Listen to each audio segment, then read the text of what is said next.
틈내서 보는 레미제라블 라디오. 사막에 뜨는 별입니다.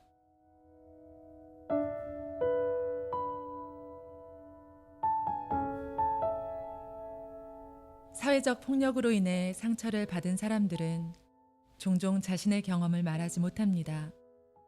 그 상처를 이해하는 일은 아프면서 동시에 혼란스럽습니다. 그러나 우리 몸은 스스로 말하지 못하는, 때로는 인지하지 못하는 그 상처까지도 기억하고 있습니다. 몸은 정직하기 때문입니다.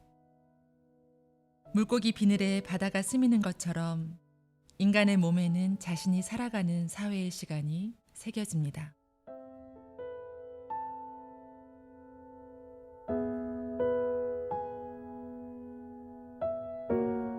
안녕하세요. 저는 이태원에서 기독교 영성 나눔 공간 레미제라블을 운영하고 있는 레미지기 김효경입니다. 부활절이 지나고 여기저기 피어난 꽃들은 기쁨의 50일이 시작되었다고 탄성을 내지르고 있네요. 여러분은 봄날 어떻게 보내고 계신가요? 저는 부활절에 오랜만에 성찬례를 행했습니다. 나를 기억하라고 예수님은 마지막 식사 때 말씀하셨죠. 내 살을 먹고 내 피를 마시지 않으면 너희 안에 생명이 없다. 기억은 말 그대로 몸에 새기는 것이니까요. 저에게, 우리에게 4월은 기억해야 할 숫자들이 많은 날이었어요. 4.3, 4.19, 세월호 7주기를 맞은 4월 16일. 여러분, 미얀마 소식은 좀 듣고 계신가요? 군부 쿠데타 이후 무차별적인 총격과 폭력에 숨진 민간인이 수백 명에 이른다고 하네요. 공공연하게 길거리에서 사람들을 학살하고 저항하는 사람들뿐만 아니라 지나가는 사람에게도 총을 쏘고 있다고 하지요. 이제는 민간인들도 반군을 향해 무력 대응을 하고 있다고 하니 걱정입니다. 이 반복되는 폭력의 역사를 기억하는 것이 조금 고되었던 걸까요? 실제로 저는 몸도 조금 아팠습니다. 근데요, 이상한 일이죠. 몸이 아픈 게 왠지 다행이란 생각이 들었어요.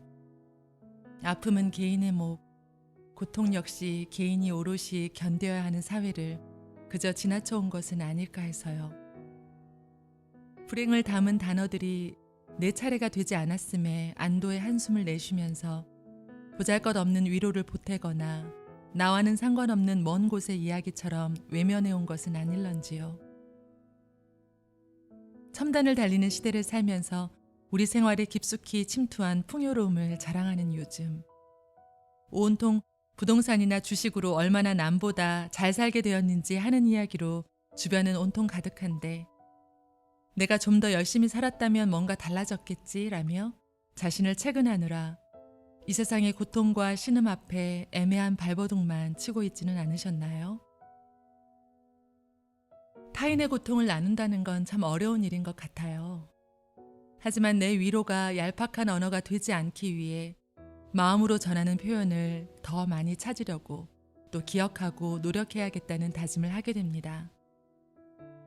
여러분은 이 봄 어떤 결심을 하며 보내고 계신가요?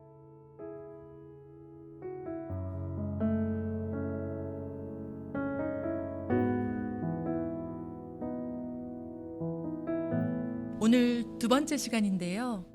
저는 오랜만에 권정생 선생님의 동화 한 편을 책꽂이에서 집어들었어요.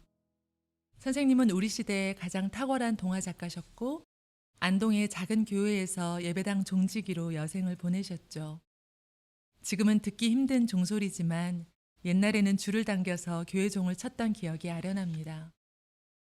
선생님은 종을 치면서 세상의 모든 만물이 깨어나기를 기도하셨다고 해요. 작은 미물까지 하느님의 사랑이 깃든 생명이라고 생각했던 것이죠. 선생님이 마지막으로 남기신 기도 역시 너무도 아름다운 세상에서 사람이 사람을 죽이는 일은 없게 해달라고 하신 것이 얼마나 숭고하게 다가오던지요.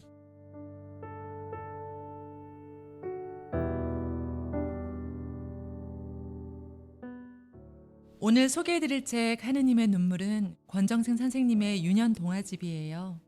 초판 발행이 1984년이니까 무릇 30년도 훌쩍 넘은 오래된 동화책입니다. 가지고 있던 누르스름하고 빛바랜 그 책은 이사하면서 어디 사라졌는지 얼마 전 새롭게 출판된 책을 다시 샀지만 책장을 넘길 때 특유한 눅눅한 냄새가 나던 그 책. 요즘 책에는 잘 보이지도 않는 뒷장에 작가의 도장이 찍힌 인지가 붙어있던 그 동화책 생각이 아직도 납니다. 요즘 그림책들처럼 아름답고 화려한 색감의 그림은 아니지만 거친 갱지에 펜으로 그린 소박한 그림들이 실려 있었죠. 신학교 시절 은사님은 권정생 선생님과 이호덕 선생님의 글을 자주 추천해 주시곤 했습니다. 그늘지고 갈라진 흙바닥에 두 발을 디디고선 동화였으니까요. 잠시 그 이야기를 들려드릴게요.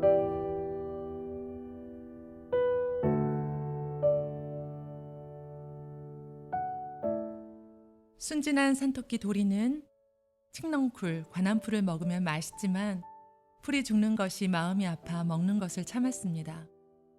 하지만 배가 고파서 먹지 않을 수가 없었어요. 토끼는 풀무꽃에게 먹어도 되냐고 물었습니다.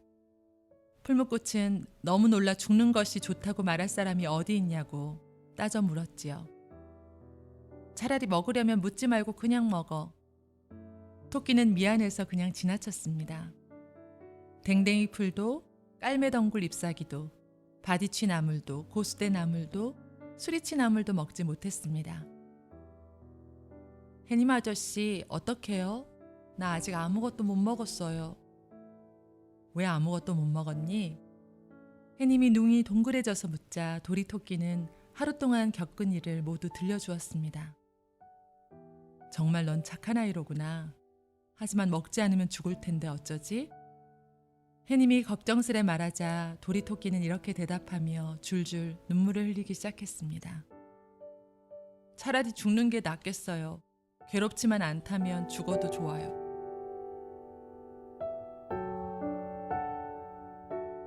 호랑이도 아니고 토끼가 남 걱정을 합니다. 정작 고기 뜯어먹는 호랑이들은 먹히는 고기 걱정 안 하고 식사하는 것 같은데 풀이나 뜯어먹는 토끼들은 풀 한 포기 뜯어먹는 것도 미안해합니다. 사실 먹힌다는 것, 죽고 죽는다는 것은 모두가 겪는 운명이고 마땅한 일이지만 도리는 먹기보다는 먹히는 것, 죽이기보다는 죽임당하는 것을 자신에게 나은 일로 받아들인 걸까요? 그런데 그게 바보 같은 생각이 아니고 오히려 지극히 인간다움이라는 것을 호랑이들은 알까요? 도리토끼의 눈물이 하느님을 간절히 찾는 기도가 되었을까 하느님이 나타나셨어요. 도리토끼는 서름에 복받쳐 하늘을 보며 하느님께 묻습니다. 하느님은 무얼 먹고 사셔요? 어두운 하늘에서 부드러운 음성이 들렸습니다. 보리수나무 이슬하고 바람 한 줌, 그리고 아침 햇빛 조금 마시고 살지. 어머나, 그럼 하느님, 저도 하느님처럼 보리수나무 이슬이랑 바람 한 줌, 그리고 아침 햇빛을 먹고 살아가게 해주세요. 토끼는 자신도 하느님처럼 살게 해달라고 합니다. 하지만 하느님은 이렇게 대답하셨습니다. 그래, 그렇게 해주지. 하지만 아직은 안 된단다. 이 세상 모든 사람들이 너처럼 남의 목숨을 소중히 여기는 세상이 오면 금방 그렇게 될 수 있단다. 이 세상 사람들 모두가요? 하느님의 대답은 단호하기까지 했죠. 그래, 이 세상 사람들 모두가. 그러나 하느님은 잠시 후 이렇게 말씀하셨어요. 하지만 내가 이렇게 애타게 기다리는데도 사람들은 길을 써가면서 남을 해치고 있구나.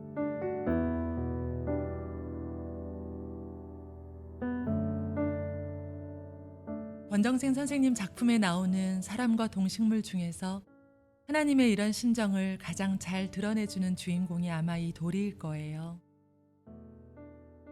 우리가 좀 불편하게 살아야 해요.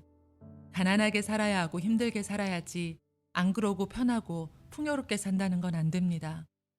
그렇게 살면 누군가는 힘들게 살아야 하잖아요. 세상의 모든 물질이 한정되어 있는데 몇 사람이 풍요롭게 살면 나머지는 가난하고 고통스럽게 살아야 하잖아요. 뭐 도와준다고 몇 푼 갖다 주고 그거 가지고 됩니까? 여러분이 어디 계시더라도 좀 힘들게 살더라도 가난하게 살아야 합니다. 그건 이상도 아니고 현실이잖아요.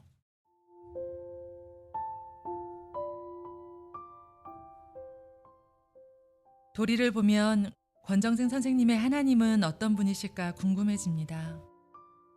구약 성경에서 묘사되는 하나님은 거룩하신 분이시고 하나님을 본 인간은 모두 두려움에 휩싸였죠. 이사야 선지자조차 화로다 나는 망하게 되었도다 라는 반응을 보였으니까요. 하지만 도리와 대화하시는 하나님은 그런 모습과 거리가 멉니다. 도리에게 애절한 심정을 털어놓으시고 눈물을 보이기까지 하시는 하나님이에요. 아무리 기다려도 사람들이 길을 쓰며 남을 해친다고 말씀하실 때 도리 얼굴에 떨어진 눈물 한 방울이 오랫동안 제 마음에 남았습니다.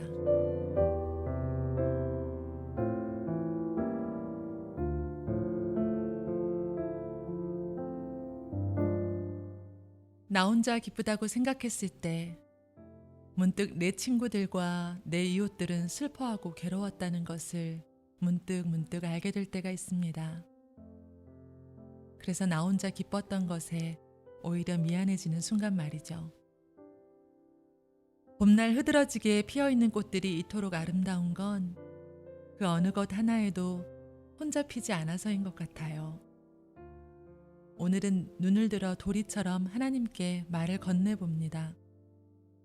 사막에 뜨는 별들 사이로 그분의 부드러운 음성이 들릴지도 모르니까요. 그럼 저는 다음 달 첫째 날에 다시 인사드릴게요.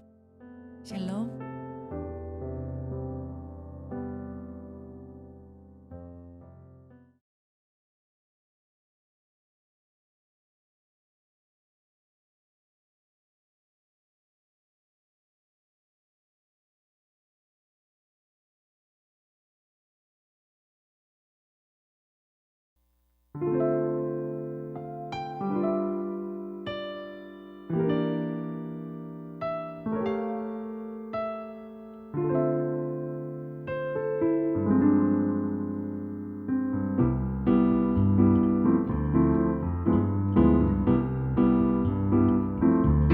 산에 사는 도리는 배가 고파 먹을 풀을 찾고 있었지. 하지만 아무것도 먹을 수가 없었지. 내가 풀을 먹으면 풀이 상하고 아플 테니까.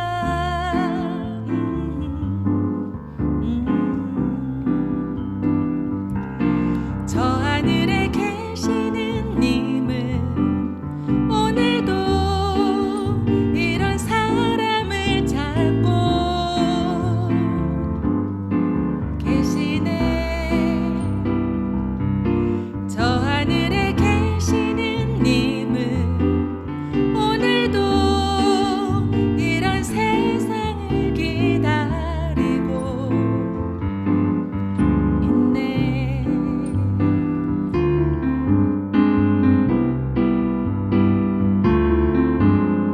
산 토끼 토끼야 어디로 가느냐. 깡총깡총 뛰면서